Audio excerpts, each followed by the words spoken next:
السلام عليكم ورحمة الله وبركاته. أهلا فيكم، أهلا الجزيرة. كيفكم طيبين؟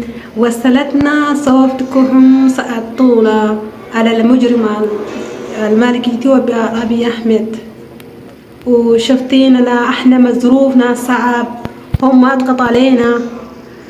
شكرا عليكم، أنا بشكرك من قلبي على مساعدتكم. إن شاء الله بردة فعلكم حسابكم إن شاء الله بإذن الله. شكرا عليكم، شكرا عليكم على شفتنا.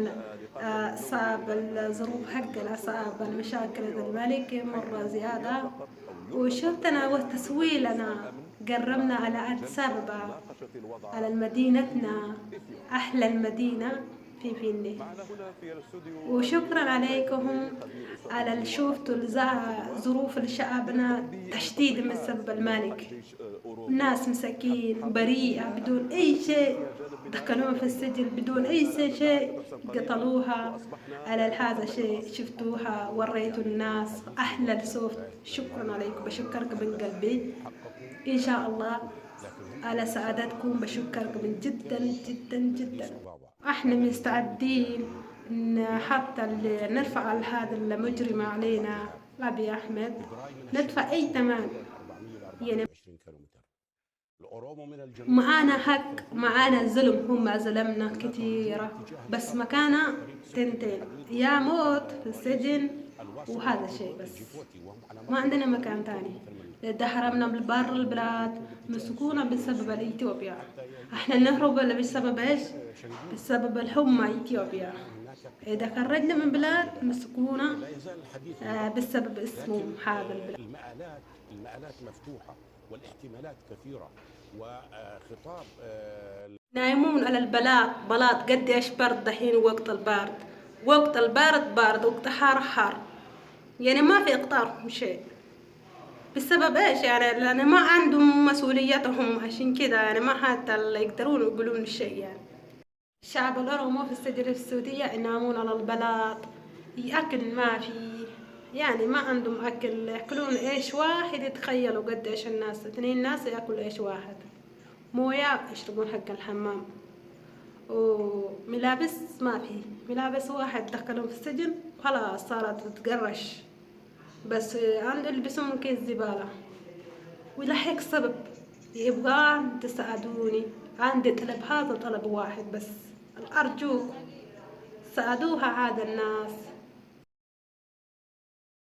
أبي أحمد أكتر جريمة وفي إثيوبيا، وسبب أبي أحمد المشاكل إثيوبيا تتكبر، طلعت برا البلاد مشاكل. دحين هذا الناس السجن في السجن السعودية بسببه إيش؟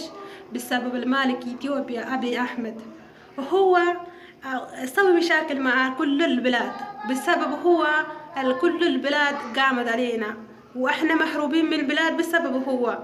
في السجن هذا الناس بسببه هو ما شال منهم. سعوديين تشيل من حقهم عشان ترجع البلاد. الله خليك، أرجوك ساعدوها هذا الناس اللي في السجن في السعودية. الشعب الأورومو أكثر من 99% في السجن هذا، في السجن السعودية للشعب الأورومو. هم محروبين بسبب إيش؟ بسبب الظروف الأدب، بسبب المالك هو يأدب، بسبب المشاكل الزيادة. بسبب هيك ناس جالسين بدون ملابس، يلبسون كيس الزبالة. تخيلوا قديش، حتى كيس الزبالة غالي عليهم، وعشان ما عندهم فلوس جالسين 2 3 سنة بدون أي شيء، بدون جريمة، بدون حد حكم عليها، بدون أي ناس يشتكي عليها على جريمتهم، أي سبب، بدون أي سبب، بس عشان ما في كامة. هو هذا شيء سبب. الناس جالس دخلون بالبلاد الثانية عشان إيش؟ وعشان إيش محروبين؟ عشان البلاد ويشتدون عليها عشان حرب.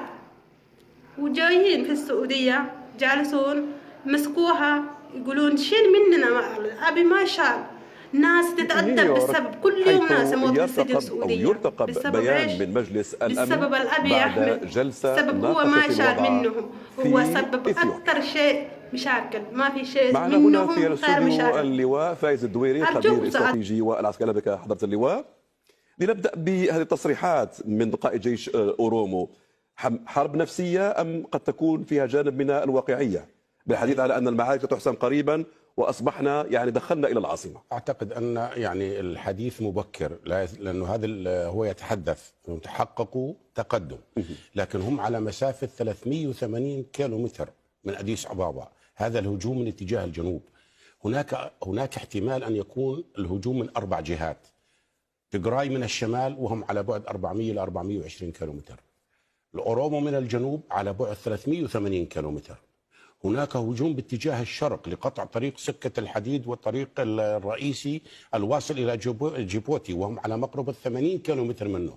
وهناك احتمال هجوم أن يكون باتجاه السهول حتى يؤدي إلى بني شنغول. وبالتالي لاحظ الآن هناك قتال على 4 جبهات.